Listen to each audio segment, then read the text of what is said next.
Hey guys, and welcome to this series called The Art of Tarot.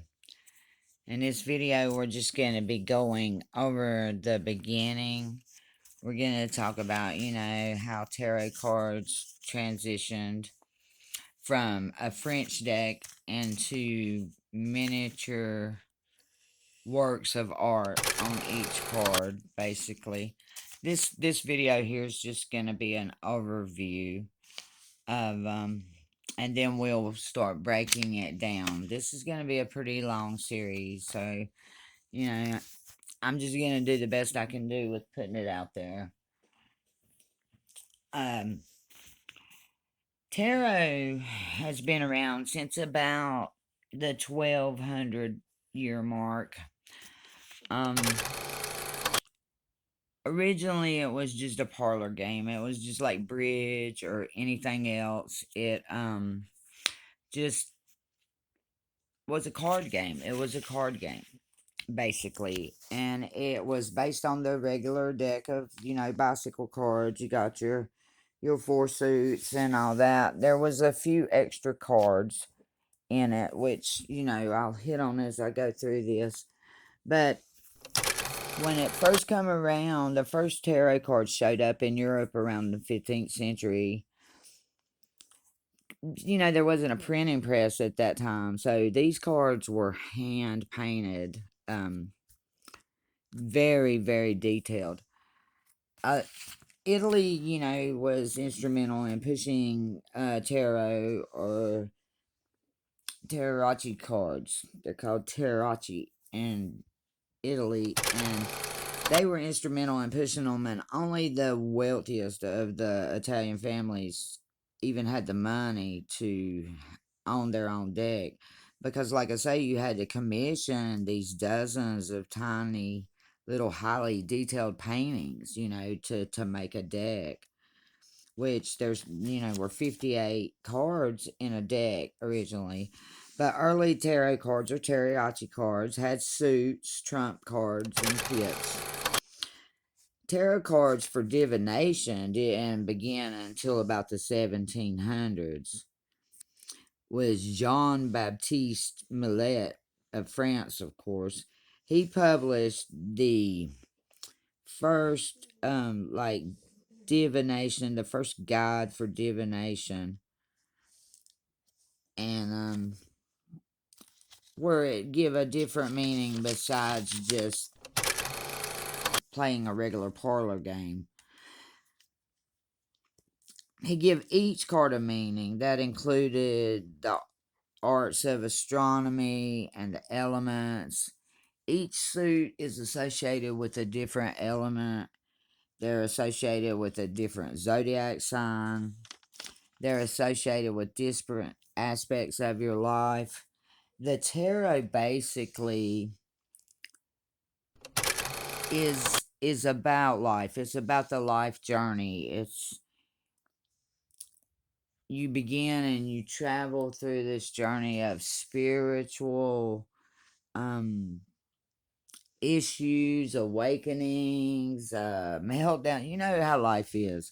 You just go through all this spiritual stuff is contained within the major arcana. But the major arcana didn't take off until around 1790 or so. But John Baptiste was the first to give a specific order and to come up with the first of the spreads. When you start pulling the cards and laying them out, those are called spreads. And that was like a proven formula, and that's the formula we still use today to read these spreads. This system took off in popularity, and they published a second guide to tarot in 1791. The next update didn't happen to the guide until about 1909, when publisher William Ryder and his personal tarot reader, A.E. White, birthed the Rider-Waite deck that we know today. A lot of people use the Rider-Waite deck. The very first deck that I had was a Rider-Waite.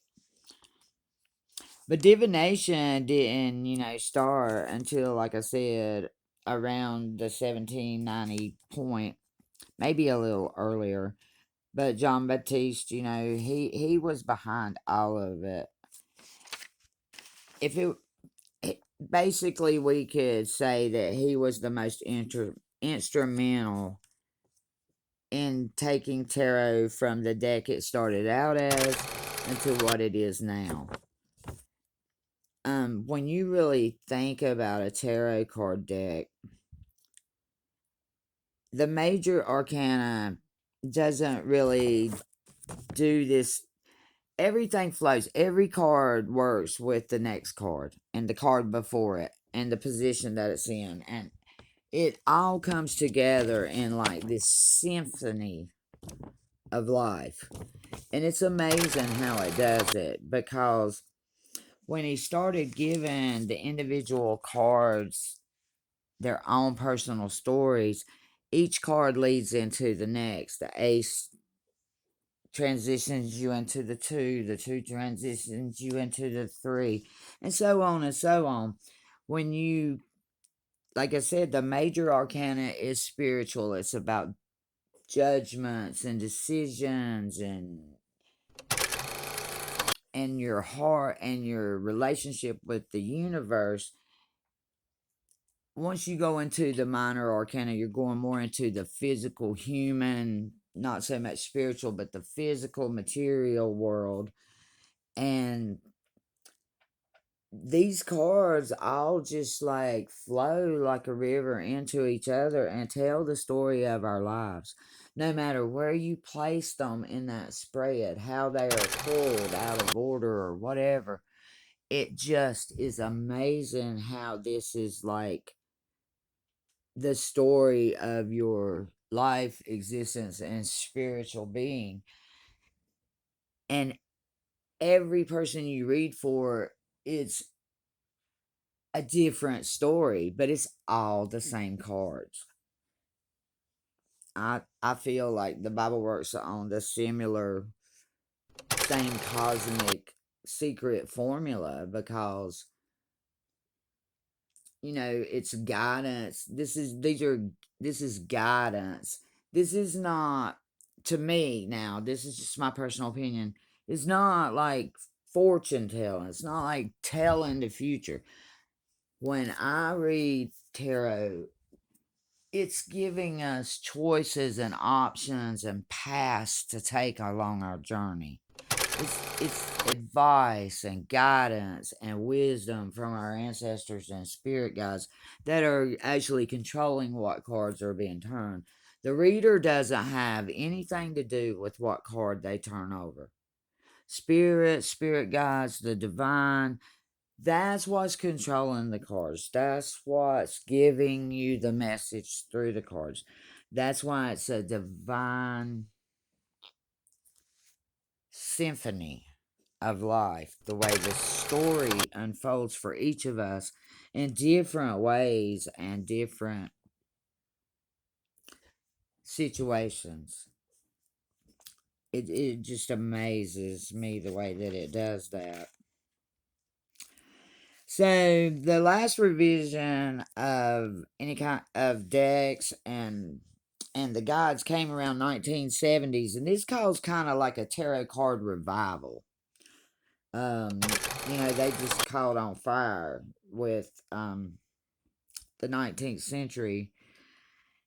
It led to a revised second rate rider white weight deck, along with a new guide and a book by Stephen Kaplan.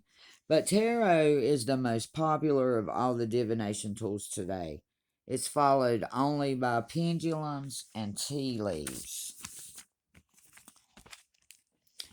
In the tarot, within the tarot deck, the deck that I use is 78 cards. Most, you can get a 58 card deck.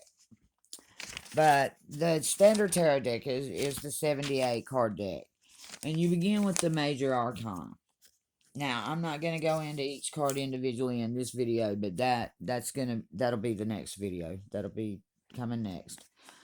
But the full card is unnumbered. A lot of people call it the 0 cards. On some decks, it has a 0 as its number. But basically, it's an unnumbered card. And the way I see it is that's where we all start our journey. It's at the beginning of the major arcana, it's at the end. It's not two different full cards, it's just unnumbered. So it can be at either the beginning or the end. So you got the Fool. There are 21, there's 22 major arcana cards, counting the Fool. The first one is the Magician. A lot of people call that the Juggler, the Manifester. The second is the Papist, or the Female Pope. The third is the Empress. 4 is Emperor. 5 is the Pope. 6 is the Lovers. 7, the Chariot card, which, has got to do with travel. 8 is Justice. 9 is Hermit. 10 is the Wheel. Some people call it the Wheel of Fortune. Some people call it the Wheel of Karma. Or not some people, but some decks. And some people. You know what I'm saying. 11 is the Strength or Fortitude card. 12 is the Hanged Man. 13 is the Death card. Now, the Death card does not mean death. It does not mean you're going to die.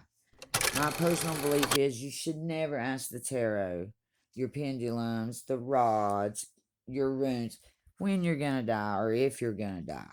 Those kind of questions are not within fate's hands to answer. That is a God-only approved activity. It's how I see it. Number 14 is Temperance. Number 15 is the Devil. Some call that Chains. Number 16 is the Tower, or the Chaos card. 17 is the Star. 18 is the Moon. 19 is the Sun. 20 is Judgment. And 21 is the World card. And then again, you could put the Fool at the 22 spot. Those cards deal with your spirituality and your inner self, your higher self, your relationship to the universe and your higher power. It is just, it's very involved with the minor arcana, the major and minor, but it's also separate because it's spiritual. I want y'all to see the difference in the spiritual aspect of the reading and the physical aspect.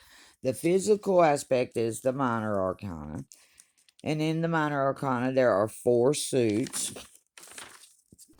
They are the cups, which is about your heart, love, feelings, and emotion. Then you have swords. And if you wanted to imagine like a little thumbnail or a little logo for each, and this is how you learn to remember them. I don't know what you use to memorize things, but what helps me is like with cups, I can visualize a heart. So I know that cups deals with the heart. So that's dealing with your feelings, your emotions, your intuition, your creativity. When swords, I see crossed swords, like the X with the crossed swords, because the swords represent thought, words, and actions. So that's conflict and oppression. There's a lot associated with swords, but you just think of them like the battle suit, conflict, swords. Then you have the wands, which is like a magic wand. You got a magic wand for your business, career, things like that. Then last is Pinnacles. Now the Pinnacles are about your money and finance. So you can think of coins. A lot of times they're called coins or disc. And then, as I said, you read and you lay these out in the spreads. They, like I said, coins can also be disc or pinnacles. You've got wands, batons, and rods. They correspond to clubs in a regular card deck, or a French deck, as we'll call them. Cups, cups are chalices. Cups and chalices. Some tarot card decks have chalices. And this is, again, associated with the French deck suit of hearts. So you can remember your little heart icon for cups. That means your emotions and your feelings and inward, your heart. Then you got swords. They call them also staves. And they represent spades in the French deck. They would be your spades. And then you got the coins, pinnacles, and disc, which are, of course, your diamonds.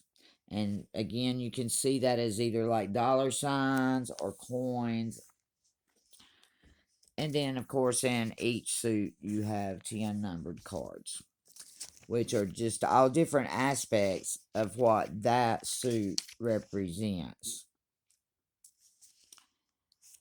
So, the history of tarot is fascinating. I'm not a real technical person, so I didn't go into all these extensive dates and things to tell you exactly when each deck of card came about. But it was a progression. It was a progression. Like I say, it started, in the 15th century around 1200, and it just moved gradually. It just kept going and upgrading every couple, every 150 to 200 years. It would just become more. It started out as, playing cards, your four suits and all. Then to make it a separate game, the game of tarot, they had added, like, you got your ace, king, queen, jack. Well, they had added a knight in there. And then they just kept adding. And then, by the time that they added the major arcana, they were doing full-blown paintings. I mean, detailed, in-depth paintings on each card. But the Italian owners started the first ones that started adding the heavily detailed illustrations to the cards, and started adding additional cards. And that started happening around 1400. And they become the trump cards. And like I said, only the wealthiest families had them. The Visconti family of Milan were the first family to have an official deck commissioned, each individually hand painted by the best artists in Italy and Europe. It cost them astronomical amounts of money. It didn't even say, it said astronomical amounts of money to put this deck together for the Visconti family. And that is the basic deck that tarot cards today are based on. Common folks didn't get to use these cards, or unless you had a really rich friend and they read for you or something. Most people, everyone's different, but I don't like for other people to handle my cards, because your cards hold a lot of energy. Now, if I'm doing a face-to-face, I do a lot of readings online, but if I'm doing a face-to-face reading and you're hearing my physical in front of me, I usually will have you cut the cards. That way your energy is on the cards. And I feel like that helps the reading. But as far as like all the time, if somebody come in and say, hey, can I use your tarot cards to do a reading for someone? Say, no, I'm sorry. You can't. And a lot of times when you have kids around and stuff like that, they'll be wanting to play with your cards. And they're not just a toy or play in cards. You want to be very careful. They're a divination tool. They are a link and a means of connecting with the other world and spirit and the divine. So please be very careful with your cards. Tarot's original purpose was, like I said, a parlor game for a rich man.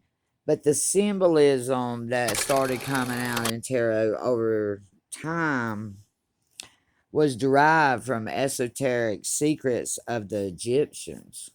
It's a very Egyptian based system. But the Catholic Church in Rome did not like that. The Vatican don't like anything. But they opposed that the secret, they were very vocal in their opposition of this secret knowledge being made available, outside of the Vatican. And actually, Arthur Waite of the Rider Waite deck was a high ranking member of the Order of the Golden Dawn. And his nemesis in life was Aleister Crowley. Now, Aleister Crowley was a feared English occultist and a ceremonial magician. He also was a poet, a painter, a writer, a mountain climber. He was a mountain climber. But he was the founder of the religion of Thelema. And basically, Crowley ended up being the father of magic. He self-proclaimed himself as the beast.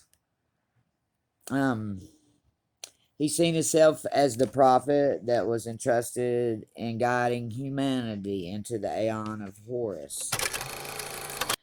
So, there is a very rich occult history within the tarot. It's esoteric, it's divination, it's occultism. Some people call it magic.